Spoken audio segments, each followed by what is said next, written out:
Okay guys, good evening. So, kay sige mag-burn out diri sa amo. So mao ni akong gibuhat guys. Naghimo na lang ko ani og kanang mini power bank para in case of emergency nga ma-burn out. So na ako'y magamit nga charge sa akong cellphone. So mao ni siya guys. So bali assemble ra nako ni siya guys no. Base sa atong experience. So muna to lang ng pang soldahon ng mga connection niya.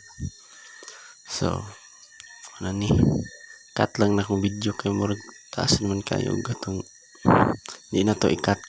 So mo ni siya guys, soldahon na nato na siya diha. So testera na to.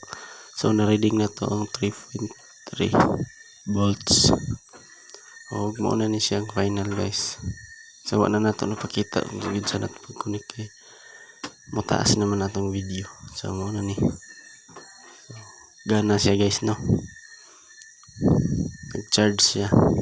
So nana ko magamit guys og mo burn out kay problema jud kay diri sa mo sige burn out man gud. So muna ni siya guys. Thank you guys sa inyong mga way po sa pagsuporta sa ako. God bless you.